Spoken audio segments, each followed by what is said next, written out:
I'm R.A. Schwartz, along with Rachel Galligan, and welcome to the Winsidr show where it's all about the W. The WNBA is full of amazing stories of hard work, dedication, and will. In a room full of inspiring people, our next guest stands out.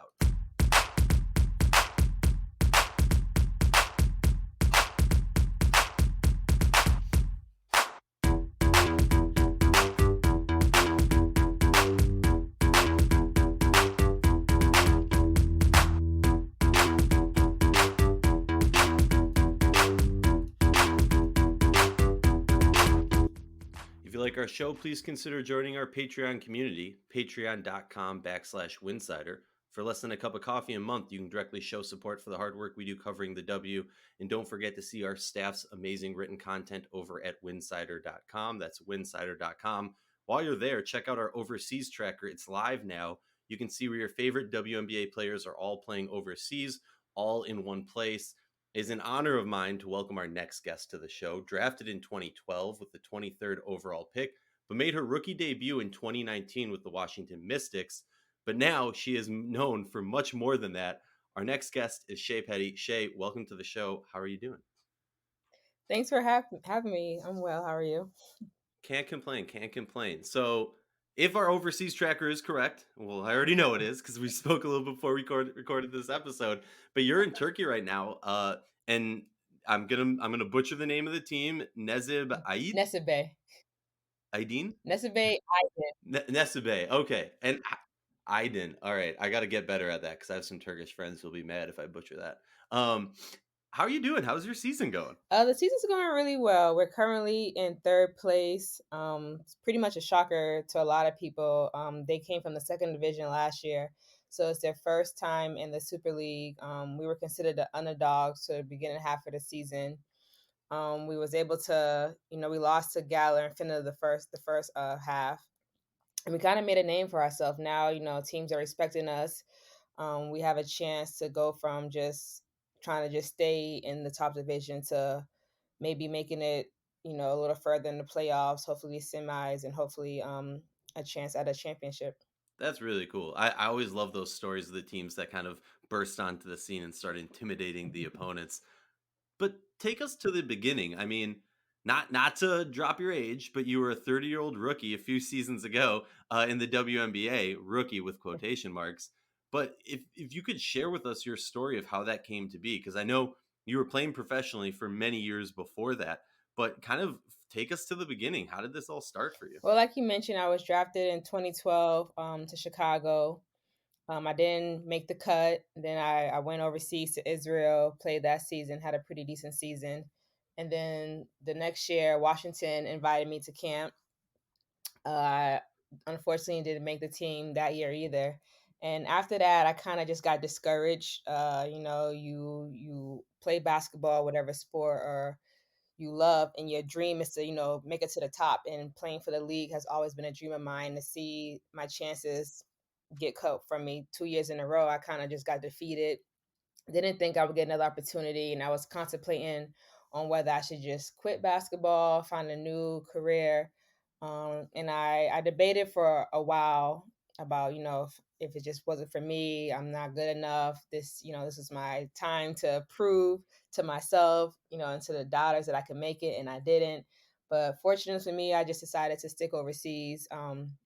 Ended up playing 3 years in Germany, and 2 years in Latvia. And I think it was like a 5 year gap between my next training camp, which is 2019.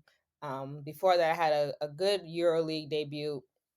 So I think that's what, Coach Chibo saw, and he invited me back out.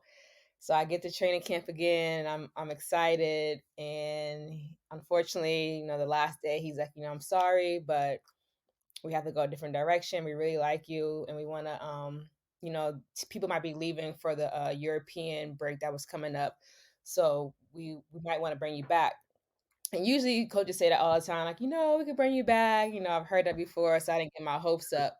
So during that time, I was in position to get a Latvian passport. So once I got cut, I had flew to Latvia to, get all the paperwork going. And then once I landed, like 2 days later, or a couple of days later, Coach Tebow called me again. He was like, "Hey, so, such and such left to go for the national team. We wanted to bring you back. And I was sitting there like, I just landed in Latvia. He's like, oh, we told you. I was like, I know, but I didn't think you were serious. And I have a chance to get a European passport. So I don't know what to do. He's like, well, let me know what happens. And then, like 48 hours later, I end up getting denied the passport. So I called him right back, like, hey, I'm on my way back home. Is the offer still available? He's like, yes, of course. So I went and was able to play a couple games with them and just, really get involved with the team. And then once, the national team was over, he had to release me, but then he kept me on as a video coordinator helper. I'm not really sure what the exact the exact term was. I think he kind of just made up something, a position to keep me on the team with the team. And I really appreciate him for doing that. And I was able to stick around. Ended up playing a couple more games throughout the season and was able to be around when they won a championship. So that was a good honor.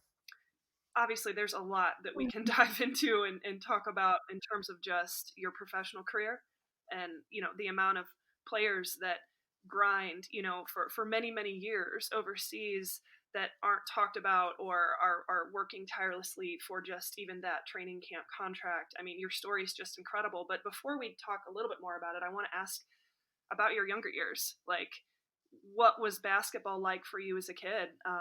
When did you start playing? Who were some of the influential people in your life that helped you kind of fall in love with the game? I've been playing basketball since I think I was a baby. I have like pictures of me when I'm like 6 months old holding the basketball. Like my mom played basketball growing up.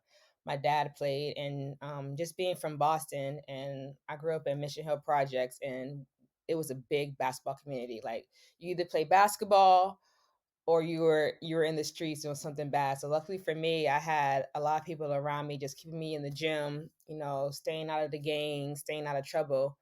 So that really saved my life.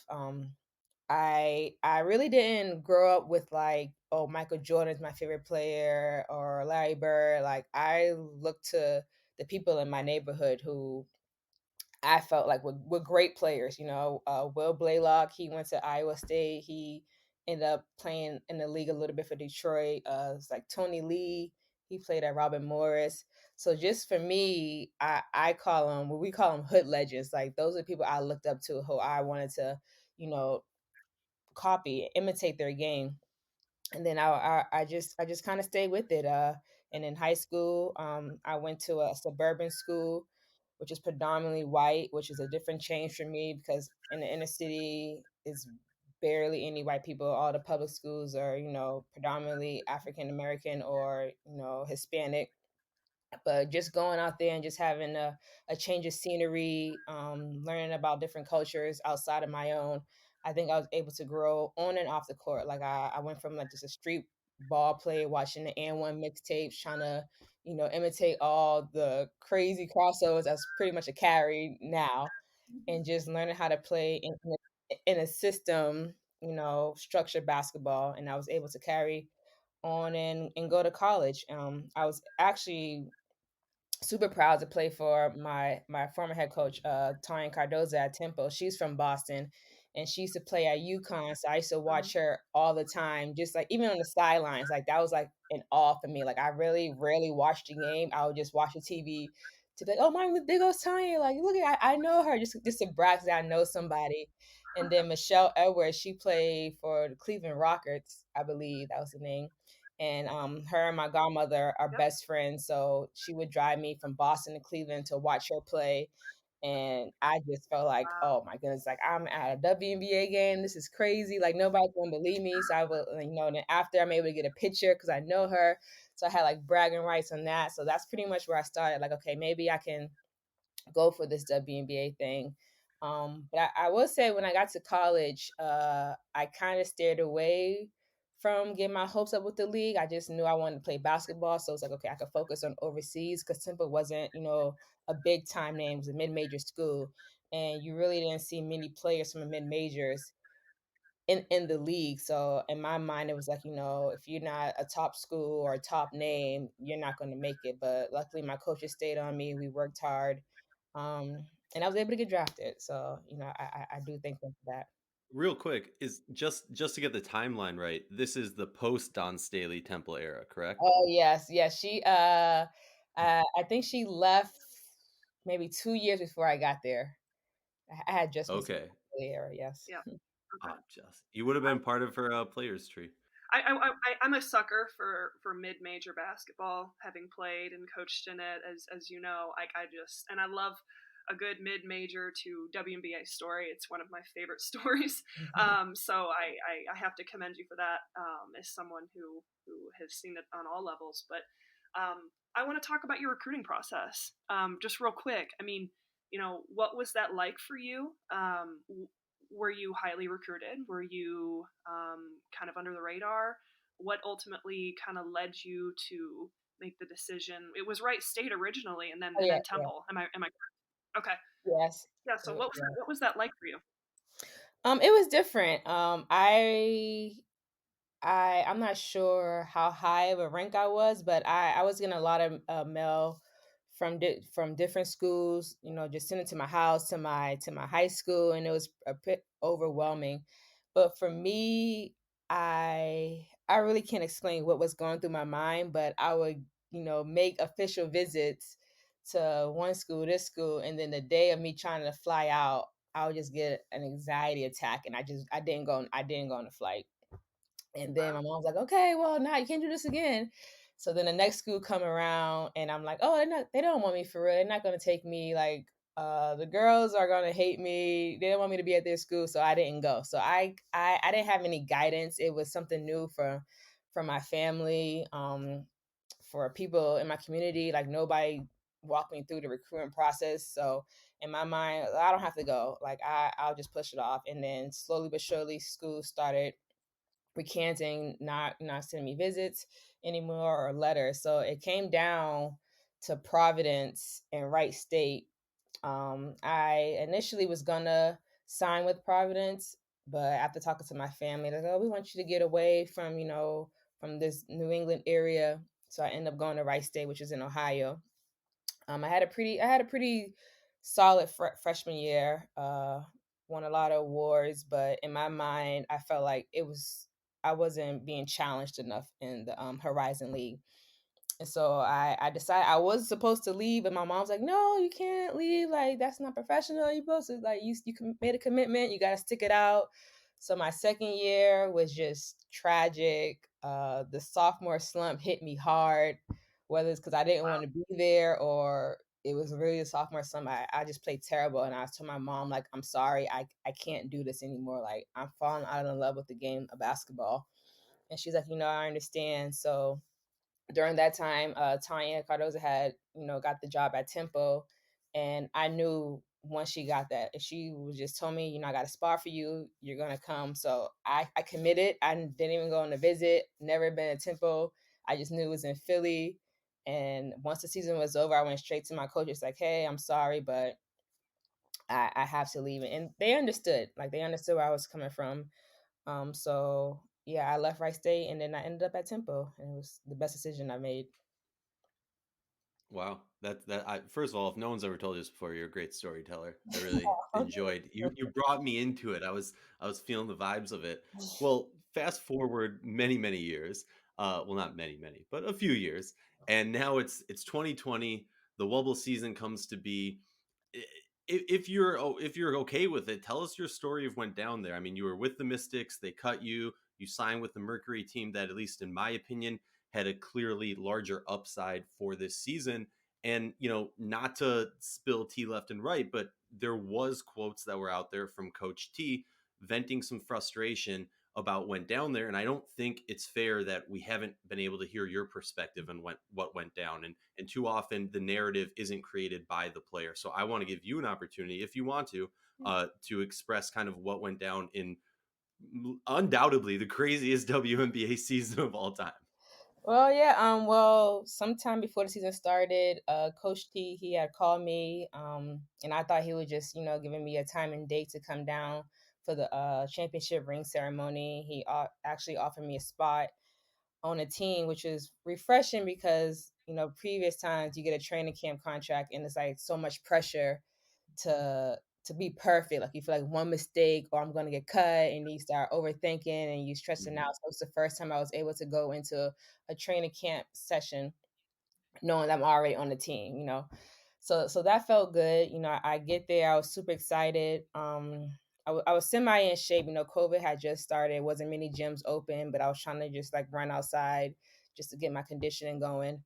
Um, and I don't personally for me, I feel like I don't know what happened in my game. Like I feel like this was my time to show what I can do. Maybe I overworked myself, but I didn't perform as well as I wanted to with Washington. I might have like a good game here and there, but it was for me underwhelming. Like I was just very frustrated. I just couldn't understand what wasn't clicking. My shot was just off. I couldn't hit a three. I couldn't do anything. My defense was subpar, and I love defense. I'm a defensive player. I take pride in it, and something just wasn't working. We started off pretty good the first 3-4 games, and then we went on a losing streak, and then it just got real chaotic. So fast forward to about July, I think it was. He had brought me in the room, and at this point they had released Essence at this point. So I already had in my mind like I'm next. Like it wouldn't be right if I didn't get cut at some point of the season. Just that's just what how it goes for me. So he called me in, he's like, "Hey, I'm sorry to do this, but we want to go in a different direction. We want to, go with younger players to see if we can build for next season." He's like, he was talking about the draft picks he picked. And he's like, we just want to see how they work for the system for next year. We can, keep them X, Y, and Z. And I respected that. So I was like, okay, I understand the direction you're going in. All's good. And then I left. So then I was starting to hear a couple of days later that Phoenix may or may not have been interested in signing me. And I guess it was like a conversation within the Washington team as to whether to maybe bring me sign. I guess once Essence salary clear, I'm not really sure the details. He had money to Yeah. bring me back or something like that. So yeah, he kind of just posed a question like, should we bring Shea back, or should we, bring in somebody else? And from my understanding, the majority of people said bring me back. So we had a off day. He calls me. He's like, "Hey, we want to bring you back, X, Y, and Z." So initially, I said yes. I was like, I did like the team. I would like to finish out the season. I'll stay. But once we had a beach day and we was all together, and I don't know, something just didn't feel right with me being there again. Like I had just got cut again. Now you want to bring me back. Um, I'll be lying if I said I can come with the same energy and positiveness that I usually have, because I just didn't feel like Mhm. I belonged anymore. Like you just wanted to let me go 2 days ago, and now for whatever reason you want to bring me back. So then we left the beach day. My agent had called. He's like, "Hey, Phoenix is they want to see if you would like to sign with them." And then he's like, you already know what you're gonna get out of Washington. Why not try something different? Maybe you like it, maybe you don't, but I think you'll regret um not taking a chance. And I agree. Like, I know where I stand with the Washington team. I have a bunch of love and respect for them, but I need something different. Like my mind wasn't in it. I was falling into depression Yeah. again. I was falling out of love with the game, and I was like, I wouldn't feel right if I didn't give Phoenix a chance, whether I make the team or not. Just to say I gave it a shot, and it was the best decision I made. Like I felt like I was a part of the team, even though I had just got there, weeks in, and I didn't play right away, but just being around a team, building chemistry, like making bonds with different players, I loved it. And the rest is history after that. So that's some I side. Like I know there was like, there was speculation like she said she was gonna come back and change her mind, which is true, but I think for me it was you wanted to go in a direction to test out your younger players to build for next season, and I 100% agree with that. and respect that. But I think somewhere the narrative got changed to I knew about clearance of salaries or something like that, or I let them down. Mm. I don't know what it was, but it wasn't true. Like I did commit to say that, but literally the next day or that same day, I let them know like I can't, and I don't regret that part. Like 'cause I'm a pretty upspoken person. I keep it real, and I feel like it would have just been bad if I stayed. It wouldn't have done me any well. It wouldn't have done them any well, and they wouldn't have got the chance to see the young girls shine. I think it benefited them in the long run, and me as well. No, and honestly, I appreciate your candidness and your openness to share that with us because I think a lot of people, when you don't hear things from both sides, you kind of let the rumors and let your mind go wild with it and create stories that just aren't true. So I really appreciate that. You had mentioned something though that there was like a day, maybe 2 day period of time where you weren't signed to a team. And I think something that all of our listeners during the bubble season were so curious about, where were you during that period of time? Because obviously you didn't, break COVID protocol and leave the bubble because then you would have to spend however many days getting back in. So, was there like like a set of hotel rooms that anybody who was cut or who was a free agent would go to for that period of time, or like how did what happened there? No, like we all stayed. Well, a couple of teams stayed in this one main hotel, and each floor had about two teams on it. So I stayed in my room, and literally the next door over was Coach T's room. The next door over was the assistant coach, was the trainer. So we was all within like a little six room area. So I would try to talk to the girls, okay, when are you guys going to practice? So I can go down and get some food because I felt weird running into them. Like, but we can Yeah. walk out our door or get stuck in the elevator. And it's like, okay, this awkward silence. So I did my best to either stay in my room or when they left, I went downstairs, got some air in the pool or whatever. But I could knock on the wall and he would hear me knock. So it was extremely awkward. There was no, and that's the thing about the bubble. There was nowhere to go to get, some peace of Yeah. mind. And it's like, and then, oh, everybody knows you're cut. So you go downstairs, everybody's looking at you like, oh, what you gonna do? Are you gonna go another team? Are you gonna go home? It was just awkward. So Oh I God. I ordered food. Yeah. I stayed in my room as long as I could, and I did. Like I was just packing. Was like, okay, I'm ready to go as soon as the waiver's clear and I can go. Cause I didn't expect another team to pick me up. I didn't. To me, I didn't prove anything that I deserved to be in the bubble, or all the rosters already filled up, or teams that could pick me up. They had like 3 games left until they were knocked out. So it was like, okay, well, at least I can say I was in the bubble, and for whatever reason, I didn't make it. So let me just get the packing. So I was pretty much 90% packed by the time Coach Wow. T called me, and I knew about Phoenix. But we was all right there, just awkward. That was my question, Aria. Great one. I was curious. Like, you have people advising you of like, hey, like wait a few days and just see what happens, or were you pretty much on your way out? Which it sounds like that was kind of the case. So the timing of this is really cool. And I want to echo what Aria said about your candidness and telling this story. Like, I know we're getting pretty detailed with it, but I just think it's fascinating, and it's a hell of a story, especially when you throw the bubble into it. And obviously, everything has worked out phenomenally. So I want to talk about Phoenix. What has that been like? I mean, you kind of talked about the chemistry and that new start and that new team, that new opportunity. What's it been like playing with DT and being coached by Sandy? Oh man, playing with DT was definitely a dream come true. Like she was my favorite player growing up. I love watching her at UConn. When they had camps, I went to two of their camps, and then my last year, she was my coach, and we ended up winning the championship. So I got to be like around her all the Wow. time.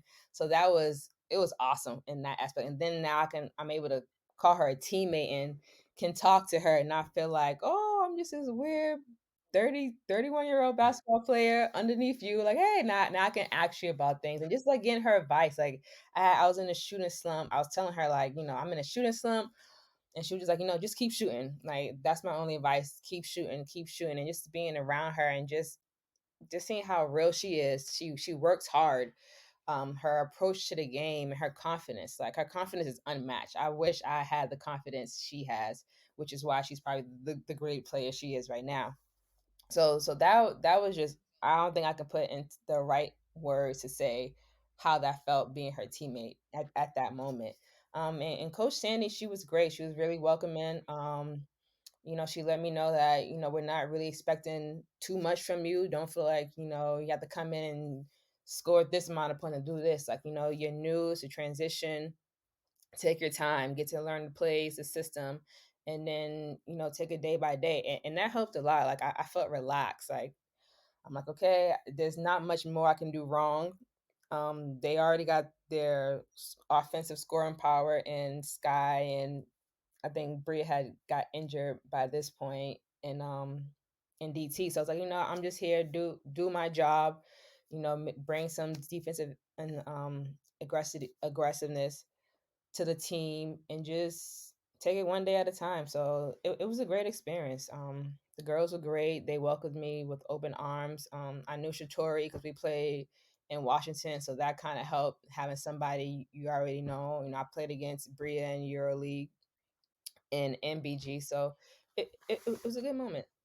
That's so cool. Especially I love that UConn story. That's just amazing. But I have to ask, you make that game winner. Maybe Coach T saw the future and he realized like a day later, he's like, "Oh crap, she's about to destroy us in the playoffs." And that's why I don't know what it is, but I believe I heard that that was your first ever game winner. Is that true? Yeah, it's true. I've never hit a buzzer beater like that. Maybe, you hit a shot with like 20 seconds left and that shot ended up winning the game, but like an actual buzzer beater, that was my first.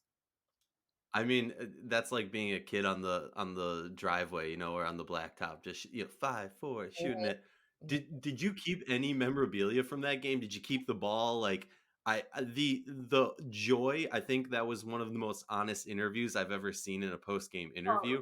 so When good. Holly was interviewing you after that, that was just amazing and candid and real. What were you able to keep from that moment as a commemoration of that? Because that was just an amazing night. Yeah. I actually didn't think to keep the ball. It was just so many emotions going on in my head. Like all I have is the memories from that moment and like the videos everybody shares on, social media. But just uh, the feeling of when the ball went in is like you don't know how to react. Your soul just leaves your body, and all I can do is just turn, and you see Diana just running straight at me. I'm not sure what she said, but I'm just looking at her, just smiling, and I don't think I said a word for a good 5 minutes. I just was smiling. My ears and cheeks were hurting from smiling so much. I couldn't believe it. And once they said, the basket counted, it was just an it was a bittersweet moment, if I have to be honest. Like, obviously the biggest highlight in my career, biggest shot in my career at the top stage, top moment.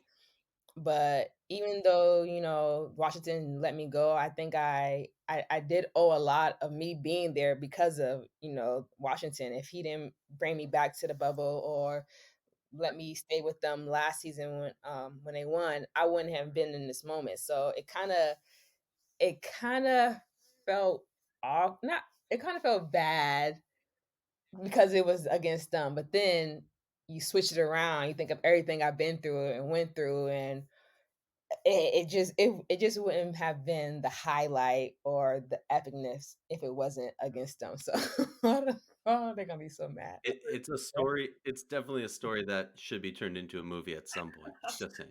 I mean, it was definitely a top probably 3 moment in the WNBA that past season. I mean, it was really incredible. We couldn't have you on the show and not talk about the shot. Um, I want to talk about moving forward. I mean, obviously you're currently playing, so very much wrapped up in that. But talking about your off season from the WNBA growth, your own personal growth, whether that be offensively, defensively.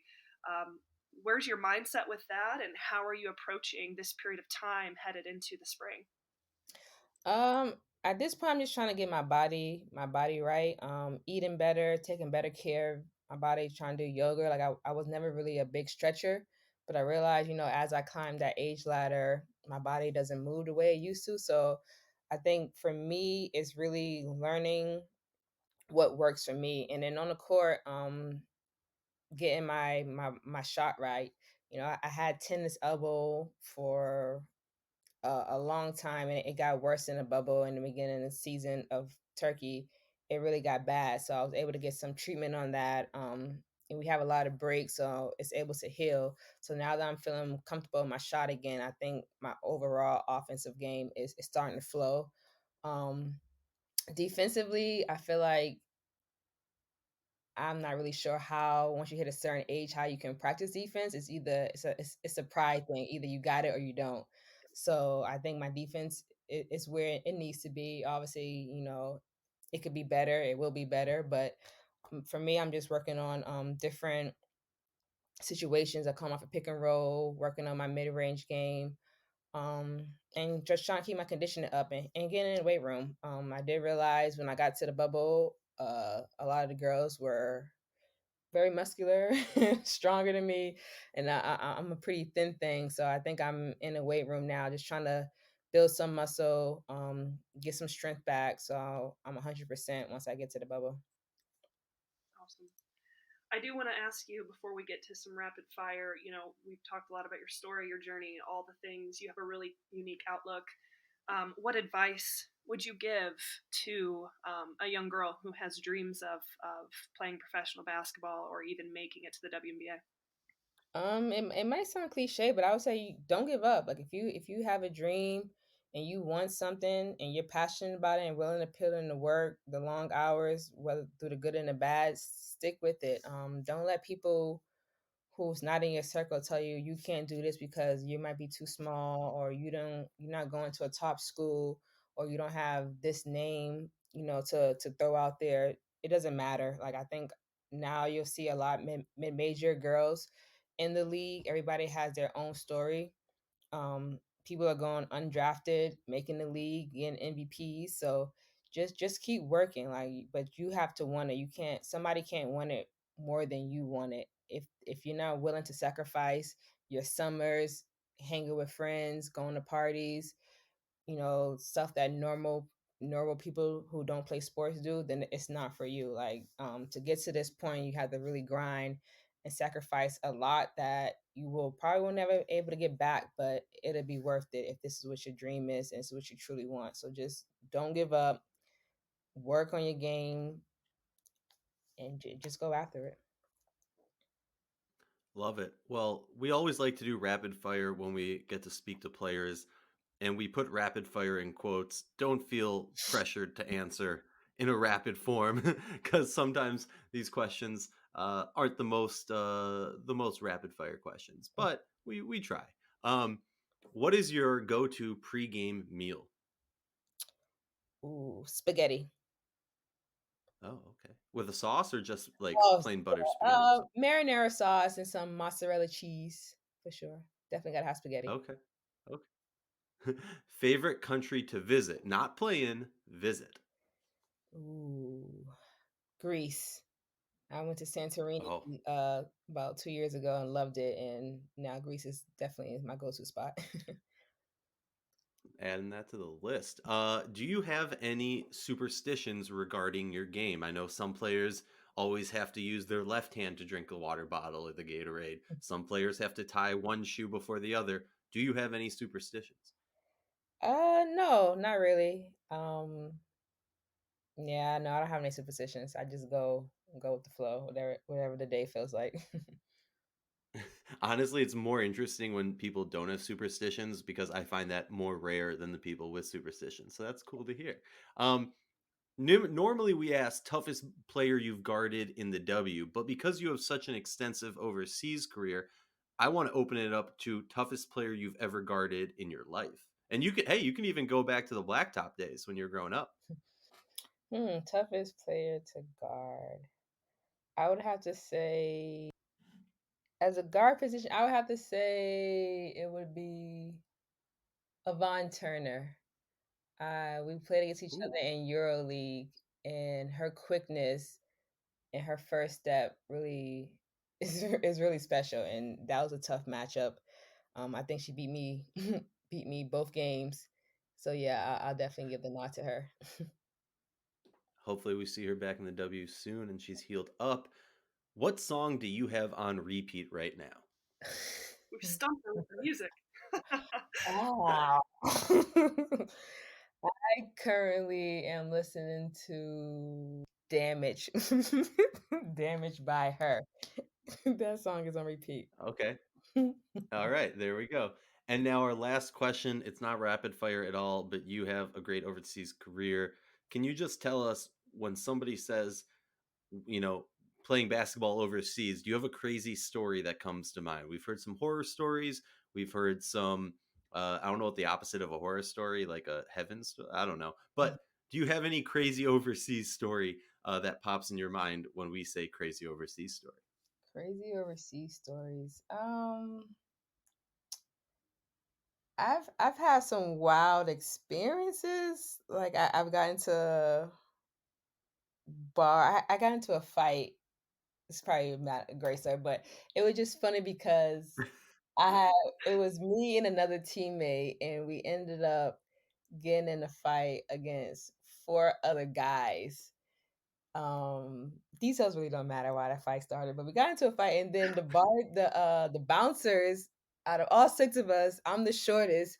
They take me and they pick me up and they just toss me out the door. And looking back at it, I was telling my mom, like, I don't understand how everybody is fighting. They're all taller than me, bigger than me, and they picked the littlest person to toss them. And, like, and then my teammate's like, yeah, that's just what they do overseas. Like, I'm like, but me, like, I'm like, I weigh nothing.